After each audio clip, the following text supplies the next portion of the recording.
Sir ఏపీలో 4 పార్టీలు ఉన్నాయి. TDP, Janasena, YCP, BJP. ఈ 4 పార్టీల్లో ఏ పార్టీ అంటే మీకు ఇష్టం?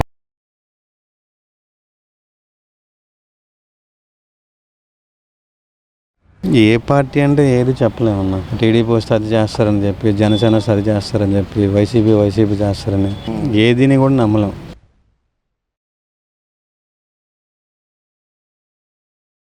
మీరు ప్రధానంగా ఏ పార్టీకి ఓటేసి గెలిపిస్తే మన భవిష్యత్తు నిలబడుతుందని అనుకుంటున్నారు? నేను ప్రధానంగా ఓటేసి గెలిస్తే టీడీపీకి వేస్తే గెలిపిస్తే ఇదవుద్దని అనుకుంటున్నాను. మరి వైసీపీ పార్టీ అసలు ఎందుకు ఓడిపోయింది అనుకుంటున్నారు మీరు? ఆయన అన్నట్టుగా ప్రజలకి డబ్బులు పంచిపెట్టారు, అందులో నో డౌట్. కానీ డబ్బు ఒకటి ఉంటే సరిపోతుందని డెవలప్మెంట్ లేదు. తన పతనాన్ని తనని తొక్కేసుకున్నారు. అనుకున్నవి ఏవి కూడా చేయలేకపోయారు. ఏవైతే ముందు కమిట్మెంట్లు ఇచ్చారో మాట్లాడుకున్నారో అది ఎండింగ్ స్టేజ్ వచ్చేసరికి అంతా కూడా స్టెప్ బై స్టెప్ పతనానికి తీస్తుంది అనమాట.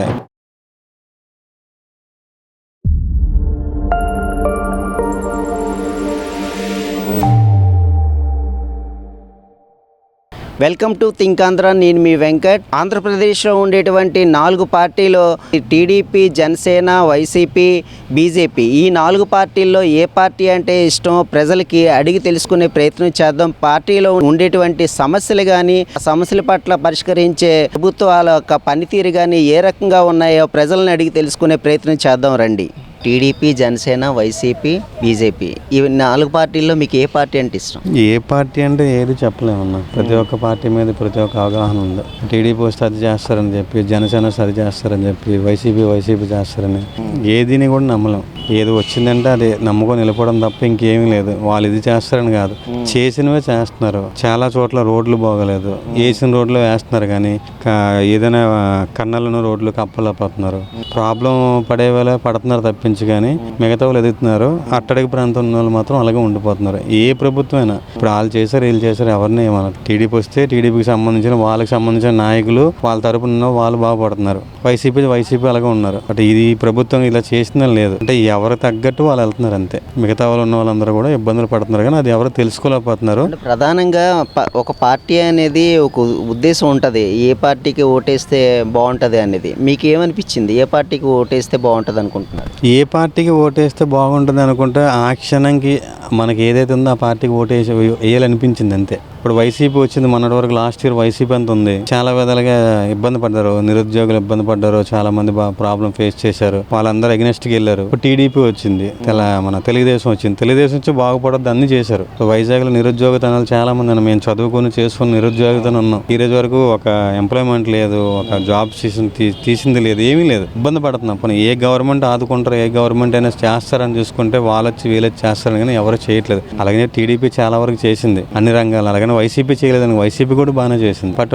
మిగతా వర్గాలని ఎందుకు పట్టించుకోవట్లో చేయట్లేదు అన్న దాంట్లోనే చూసుకుంటే ఏ పార్టీ మంచిదని చెప్పట్లే. ఆ క్షణంకి ఆ పార్టీని తీసుకుని వెళ్ళిపోతే, లేదా ఆ పార్టీని ఏదైనా ఎగ్నెస్ట్గా వచ్చినా వాళ్ళకి ఎగ్నెస్ట్గా చూస్తున్నారు. ఇప్పుడు వైసీపీని తిట్టినా ఆ నాయకులు ఏంటంటే వీళ్ళు పక్కన పెట్టడం, లేదా టీడీపీని చూసినా టీడీపీని చూసి పక్కన పెట్టడం, ఏది అందనేకుండా ఒక ఫంక్షన్ కానీ. ఇప్పుడు ఏ పార్టీ వాళ్ళు వచ్చి ఒక అమ్మాయికి ఫంక్షన్ దగ్గరుండి ఫంక్షన్ చేయిస్తున్నాం అది చేయిస్తున్నాం అంటారు కానీ ఈ రోజు వరకు ఎవరికి చేయించడం చూడలే. ఆ క్షణంగా రావడం, ఓట్లు బిఫోర్ రావడం, అమ్మ మీకు మేమున్నా అది ఉన్నా అదే హామీలు ఇవ్వడం. కానీ ఈ రోజు వరకు ఎవరు హామీలు కూడా తీర్చలేదు, చేయలేదు. ఇప్పటికీ మా ఏరియాలో మా సిస్టర్ గారికి బావగారు చనిపోయారు, గాజువాక సార్.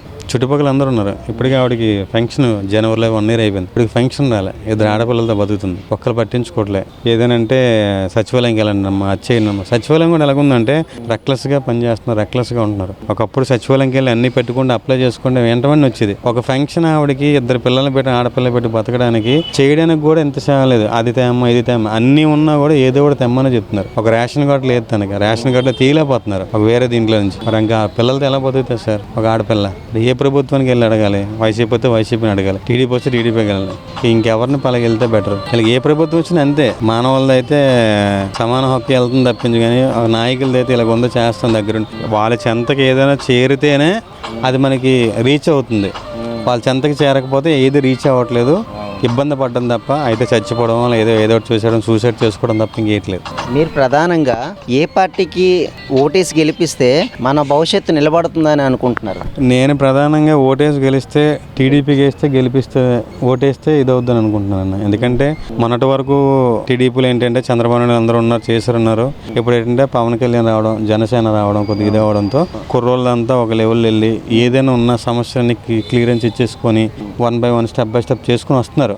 బట్ రావడం వల్ల కొద్ది క్లియరెన్స్ అవుతున్నాయి. నాకు మెయిన్ ఉద్దేశం ఏం లేదన్నా, కొన్ని ప్రాంతాల్లో కొన్ని జరగడం అందనముకొని ఉన్నాయి, వాళ్ళకి అందించి చేసి ఏవైతే ఉన్నాయో మైనస్ పాయింట్లు ఏమన్నా అవి కొద్దిగా రెక్టిఫై చేసుకొని మన నిరుద్యోగతనాన్ని కొద్దిగా పైకెత్తి పిల్లలకి ఒక ఆశాభావం ఏదో చూపిస్తే బెటర్. చంద్రబాబు నాయుడు గారు పార్టీ కార్యకర్తలకి ఎలా చూసుకుంటారు అసలు? చంద్రబాబు నాయుడు కార్యకర్తలు బాగానే చూసుకుంటారన్న, దాంట్లో ప్రాబ్లం లేదు. ఎందుకంటే ఇప్పుడని కాదు, గతం టీడీపీ ముందు నుంచి ఇప్పుడు వైఎస్ఆర్ జగన్ మొన్న వచ్చారు, వాళ్ళ నాన్నగారు ఉన్నారు. వాళ్ళ నాన్నగారు ఉన్నంతసేపు వీళ్ళిద్దరికి పోటీ ఒక విధంగా వెళ్ళేది. వైఎస్ఆర్ వస్తే వైఎస్ఆర్ చూసుకున్నారని మనకి ఇదే చూసుకున్నారు. కానీ ఈయన చేసిన దీంట్లో ఈయన బాగానే చేశారు. ఇది చేయలేదు అది చేయలేదని లేదు, టీడీపీలో ప్రతి ఒక్కటి చేశారు. అలాగని వైసీపీ కూడా చేసింది. అంటే వీళ్ళు వస్తే కొద్దిగా మనకి ఏంటంటే ఒక ధైర్యం అనమాట. మొన్నటి వరకు నారా చంద్రబాబు ఒకవైపు నుంచి అన్ని వైపులు చూసుకున్నారు. ఇప్పుడు ఏంటంటే మనకి జనసేన పవన్ కళ్యాణ్ రావడం వల్ల ఒకరు ఒకవైపు ఇంకో వైపు నుంచి చూసుకుని ముందుకు వెళ్తున్నారు. మరి వైసీపీ పార్టీ ఓడిపోవడానికి ప్రధానమైన కారణం ఏంటంటారు? వైసీపీ పార్టీ ఓడిపోవడానికి కారణం ఏంటంటే తన పతనాన్ని తనని తొక్కేసుకున్నారు. మెయిన్ రీజన్ ఏంటంటే అనుకున్నవి ఏవి కూడా చేయలేకపోయారు. ఏవైతే ముందు కమిట్మెంట్లు ఇచ్చారో మాట్లాడుకున్నారో అది ఎండింగ్ స్టేజ్ వచ్చేసరికి అంతా కూడా స్టెప్ బై స్టెప్ పతనానికి తీస్తుంది అనమాట. ఇప్పుడు నెక్స్ట్ ప్రభుత్వం చెప్పాలంటే ఆయనే రావాలి. మెయిన్ ఏంటంటే ఎంప్లాయ్మెంట్ దగ్గర ఇది అయిపోయారు. హాస్పిటల్కి ఆరోగ్యశ్రీ కార్డులు డబ్బులు ఇవ్వలేదని, గవర్నమెంట్ ఎంప్లాయ్కి డబ్బులు ఇవ్వరాలేదని, లేదంటే వేరే అమ్మఒడి ఇది అవ్వలేదని, ఇవన్నీ విషయాల్లో ఫైర్ అయిపోయి ఉన్నారు. ఏంటంటే మెయిన్ ఫస్ట్ ఆఫ్ ఆల్ మనకి ఏంటంటే ఎంప్లాయ్మెంట్ ఎవరైతే సోషల్ సర్వీస్ చేసి అందరికీ చెప్తారో అందరికీ చేస్తారో వాళ్ళ ద్వారా ముందుకు వెళ్తుంది. ఒక టీచర్ ఉన్నారు, ఒక పాఠం చెప్తారు, 10 మంది చెప్తారు, వాళ్ళు 10 మంది ఇంకో 10 మందికి వెళ్తారు. ఆ టీచింగ్ ఫీల్డ్ ఎలాగే ఇచ్చారో ఈ ఎంప్లాయ్మెంట్ కూడా అలాగే. హాస్పిటల్ సెక్షన్ వాళ్ళకి తెలిసిన హాస్పిటల్, అలాగే టీచింగ్ తెలిసిన అంటే వాళ్ళ ఇంటింటికి వెళ్ళి ఓటు వేయండి దేనికైనా దానికని చెప్పేది గైడ్ లైన్స్ ఇచ్చేది వాళ్ళకి ఇది అవ్వడం వల్ల మొత్తం రివర్స్ అయిపోయింది. మెయిన్ అది రీజన్ సార్. ఇంకెట్లా ప్రతి ఒక్కరికి తెలుసు ఈ రీజన్ ఏంటని. ఓన్లీ కార్యకర్తల వైపే. ఆ కార్యకర్తల వల్ల ఎవరి వల్ల కార్యకర్తలు అయ్యారు చూపించినప్పటికీ మరి ఓడిపోయే పరిస్థితి వచ్చిందంటే ఎందువల్ల అంటారు? అదే సార్, వాళ్ళు చేసిన మిస్టేక్లే, మైనస్లే. అవును. ఇప్పుడు మీరున్నారు సార్, మీరు ఒక కార్యకర్త, నేను జగన్ మేము చూశాను, మీరు వాళ్ళని చూడాలి కదా. ఇప్పుడు నాకు ఐస్ గడ్డ ఇచ్చాడు, మీకు ఐస్ గడ్డ ఇచ్చాను, మీరు కింద వాళ్ళకి ఇస్తే ఐస్ గడ్డ కిందకి వెళ్తుంది. అది మీ దగ్గర ఉంటే కింద వాళ్ళకి ఏం వెళ్తుంది? ఇప్పుడు మీరున్నారని ధైర్యం నాకు ఇస్తే నేను ఉన్నానని అంటాను. అది ఎంతవరకు మీ ఫ్యామిలీ మీ కుటుంబం వాళ్ళకే, మరి కింద వరకు వెళ్దు కదా. అది కింద వరకు ఎప్పుడైతే నీకు డౌన్ ది లెవెల్ దిగుతారో అప్పుడే ఉంటుంది. ఇప్పుడు కార్యకర్త, ఇప్పుడు నేను జగన్ గారు మీరు నన్ను నమ్మారు, నేను మిమ్మల్ని నమ్మాను, మీరు వాళ్ళని నమ్మాలి. వాళ్ళు మిమ్మల్ని నమ్మితే కదా బ్యాంకింగ్ ఓటు వెళ్తుంది. ఓకే, ఈయన మీద నాకు నమ్మకం ఉందని. వాళ్ళకి రామకృష్ణ గారు ఉన్నారు, ఆయన మీద ఎంత నమ్మకం ఉందండి. ఆయన ఎన్ని ఓట్లు వేస్తే గెలుస్తారు? ఎవ్రీ 5 years కూడా ఆయన గెలుస్తారు. ఆయన ఓడిపోయిన హిస్టరీ లేదు అక్కడ. 5 years ఎప్పుడు టీడీపీలో ఆయన ఓడిపోయింది ఎట్లా లేదు సార్, అది మీకు తెలుసు. ఎలకపూడి రామకృష్ణ గారిని ఓడించి బీట్ చేసే హక్కు రాజకీయ నాయకుల మీద మనకి ఏం చేసుకునే సార్, ఎవరిని తప్పును పట్టట్లేదు. చేసే పనులు బట్టి ప్రజలు ఎన్నుకుంటారో ప్రజల ద్వారా ముందుకు వెళ్తారు సార్, అంతకుమించి ఏం లేదు. ఏపీలో 4 పార్టీలు ఉన్నాయండి, టీడీపీ, జనసేన, బీజేపీ, వైసీపీ. ఈ 4 పార్టీల్లో మీకు ఏ పార్టీ అంటే ఇష్టం? బీజేపీ అండి. ఎందుకని? సెంట్రల్లో కూడా ఇప్పుడు అంతా బాగానే ఉంది. సెంట్రల్లో మనం పాకిస్తాన్కి మనకి వారు వచ్చేటప్పుడు కొద్దిగా బాగానే జరిగింది. నెక్స్ట్ ఎంప్లాయ్మెంట్ కూడా బాగానే ఉంది, పర్వాలేదు. మీకు ఇప్పుడున్న టీడీపీ పార్టీ పనితీరు ఏ రకంగా అనిపిస్తుంది? టీడీపీ బాగానే ఉంది. ఎందుకని? ఇప్పుడు డెవలప్మెంట్స్ కానీ, తర్వాత ఎడ్యుకేషన్ సిస్టమ్ కానీ, నేను బీజేపీ సెంట్రల్ సైడ్ నుంచి అయితే బీజేపీ. మరి టీడీపీ కార్యకర్తల్ని ఎలా చూసుకుంటారు చంద్రబాబు నాయుడు గారు? బాగానే చూసుకుంటారు, పర్వాలేదు. ఇప్పుడున్న అభివృద్ధి కానీ సంక్షేమం కానీ ఏ రకంగా కనిపిస్తుంది అంటారు చంద్రబాబు నాయుడు గారి పాలనలో? ఎక్సలెంట్గా ఉందండి. ఎందుకంటే ప్రజెంట్ రాజధాని కానీ డెవలప్మెంట్ మనం ఇప్పుడు చూస్తూ ఉన్నాం. ప్రజెంట్ మన రీసెంట్గా మనకు ఆంధ్ర యూనివర్సిటీలో మనకి ఆల్రెడీ ఆ రోజు డెవలప్మెంట్కి సంబంధించి అమౌంట్ శాంక్షన్ చేసి చూసాం మన జరిగింది. పర్వాలేదు, అంతా బాగానే ఉంది. డెవలప్మెంట్స్ కానీ, రోడ్ డెవలప్మెంట్స్ కానీ, రూరల్ డెవలప్మెంట్స్ కానీ, జనసేన మనకి పవన్ కళ్యాణ్ గారు చేసిన డెవలప్మెంట్స్ మొత్తం. మరి వైసీపీ పార్టీ అసలు ఎందుకు ఓడిపోయింది అనుకుంటున్నారు మీరు? ఎందుకు అనేసానంటే ప్రజెంట్ సంక్షేమ పథకాలు బాగానే ఇచ్చారు, కానీ మరి ఏ పర్పస్లో ఓడిపోయింది అనేది మనం అర్థం చెప్పలేము. అంటే జగన్మోహన్ రెడ్డి ఎన్నో పథకాలు ప్రవేశపెట్టి చేసినప్పటికీ కూడా పార్టీ ఓడిపోయే పరిస్థితి వచ్చింది అంటే ఏ ప్రధానమైన కారణం అయి ఉండొచ్చు అనుకుంటున్నారు? ఒక్కొక్కరు ఒక ఆలోచన అండి. అంటే జనాలు ఆలోచన దీన్ని బట్టి ఇప్పుడు జగన్మోహన్ రెడ్డి గారు ఉండేటప్పుడు school education system, schools development చేశారు, సంక్షేమ పథకాలు జరిగాయి. సార్, ఏపీలో 4 పార్టీలు ఉన్నాయి. TDP, Janasena, YCP, BJP. ఈ 4 పార్టీల్లో ఏ పార్టీ అంటే మీకు ఇష్టం? జనసేన. జనసేన ఎందుకని?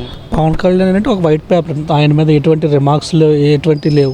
పైగా రాజకీయాల్లో ఏం సంపాదించాల, ఉన్న డబ్బు కూడా అన్నీ పంచుతున్నాడు.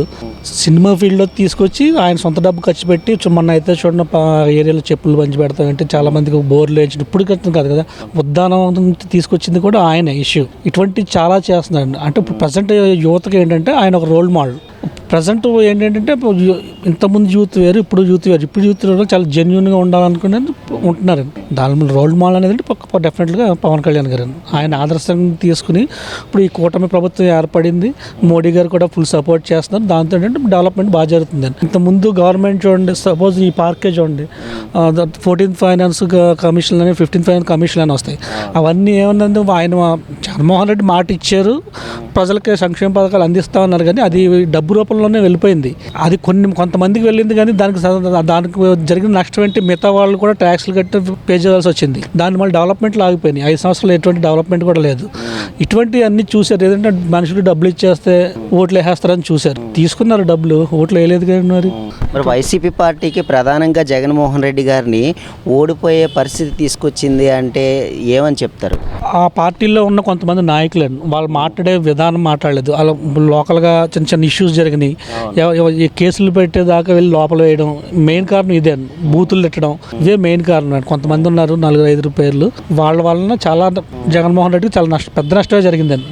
మెయిన్ ప్రాబ్లం ఇదండి. ఎంతో సంక్షేమాన్ని అందించాను, ఎన్నో సంక్షేమ పథకాలు ఇచ్చి ప్రజల వద్దకే వెళ్ళి అన్నీ చేశాను అని చెప్పేసి జగన్మోహన్ రెడ్డి గారు అసలు ప్రధానంగా ఎందుకు ఓడిపోయే పరిస్థితి వచ్చింది అనేది మీ ఆయన అన్నట్టుగా ప్రజలకి డబ్బులు పంచిపెట్టారు, అందులో నో డౌట్. కానీ డబ్బు ఒకటి ఉంటే సరిపోతుందని డెవలప్మెంట్ లేదు. ఇప్పుడు ఆయన వచ్చిన వెంటనే అన్న క్యాంటీన్లు తీస్తారు. ఇప్పుడు ఇవాళ ఒక్కొక్క అన్న క్యాంటీన్ చూడండి 300 మంది 400 మంది తింటున్నారు, వాళ్ళు 5 రూపాయలు వేసి తింటున్నారు. ఈ ఇసుక ప్రాబ్లం ఒకటి వచ్చింది, కూలీలు చాలా మంది రోడ్ల మీద ఉన్నారు. వీళ్ళందరూ ప్రాబ్లం ఇవన్నీ కూడా చాలా ఆయనకు మైనస్ అండి. ఇప్పుడు కూట ప్రాబ్లమ్స్ వచ్చినాక పనులు ఉంటున్నాయి, ఇసుక వల్ల మిగులుతుంది, పనులు చేస్తున్నారు. ఇప్పుడు ఒక ఇసుక వస్తే కూలి పని ఒకటే కాదు, దాని మీద డిపెండ్ అయ్యే బిల్డర్లు, కూలీలు, ప్లంబర్లు, మొత్తం ఇన్ని రకాలన్నీ కూడా వాళ్ళు వస్తారు, వాళ్ళంతా కూడా బాగుపడతారు. కండి ఆ డెవలప్మెంట్ అనేది ఏంటంటే ఎక్కడ జరగలేదు. ఓన్లీ ఆయన మాట నిలబెట్టుకోవడం కోసం క్యాష్ ఇచ్చారు, అది తీసుకున్నారు, అంతేగాని జనానికి ఏదో కోరుకున్నారు. అందుకనే మెయిన్ ప్రాబ్లం ఈ డెవలప్మెంట్ లేక ఆ పార్టీలో మాట్లాడిన నాయకులు బూతులు బిహేవియర్ గురించి ఆయన ఓడిపాటుకు మెయిన్ కారణం అయితే అదే. అంటే ఇప్పుడు ఉన్న కూటమి ప్రభుత్వం పరిపాలన ఏ రకంగా అనిపిస్తుంది మీకు? చంద్రబాబు నాయుడు గారి పరిపాలన ఏ రకంగా ఉంది? ఇప్పుడైతే బీజేపీ, జనసేన, తెలుగుదేశం పార్టీ ఈ 3 కలిపి చాలా బాగా చేస్తున్నాయండి. మీరు ఒకటే గమనించండి, 2014 ముందు ఆల్రెడీ టీడీపీ ఒక 14-15 సంవత్సరాలు అధికారంలో ఉంది. అప్పుడు పాలన ఎలా ఉంది, ఇప్పుడు పాలన అప్పుడు ఏంటంటే నాయకులు ఉన్నారు, చేశారు, కానీ ప్రజల దగ్గరికి వెళ్ళిన వాళ్ళు తక్కువ. ఇప్పుడు పవన్ కళ్యాణ్ గారు వచ్చిన తర్వాత ఏ ఎమ్మెల్యే అయినా, లోకేష్ గారు అని, చంద్రబాబు నాయుడు ఎవరైనా సరే ప్రజల దగ్గరికి వెళ్ళి వాళ్ళతో ఎక్కువగా సమయం కేటాయిస్తున్నారు. మెయిన్ ఏంటంటే ఇలా చేయడం వలన ప్రజలు ఏంటంటే మన నాయకుడు అందుబాటులో ఉన్నాడు అని చెప్తాడు. వైసీపీ గవర్నమెంట్లో ఏంటంటే మెయిన్ ఓడిపోవడం కారణం ఇంకోటండి, ఎమ్మెల్యేకి వాటర్కి ఉన్న కనెక్షన్ తెంపేశారండి వాళ్ళు. వాలంటీర్ అనే ఒక పెట్టి ఎంతలాగంటే వాలంటీర్ చెప్తేనే అవుద్ది. వీళ్ళు చాలా కాలం ఆ ఓటేసిన ఎమ్మెల్యే పేరు కూడా కొన్ని నియోజకవర్గాల్లో మర్చిపోయారు.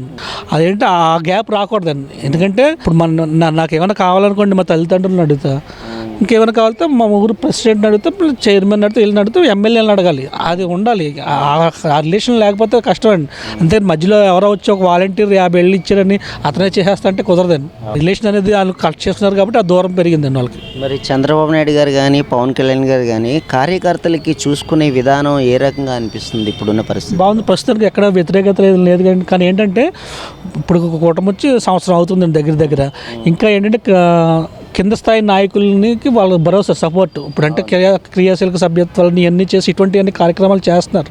వాళ్ళకి ఏమన్నా జరిగితే పార్టీ అండగా ఉంటుంది అనేది ఇంకా చేసి చూపించాలి కింద స్థాయికి కూడా. అంటే ఒక విలేజ్లో కూడా మనకు ఏదైనా సపోర్ట్గా మన నాయకులకి మనకు ఓట్లేసిన ప్రజలకి చేయాలనేది ఇంకా చేస్తే ఇంకా బాగుంటుంది.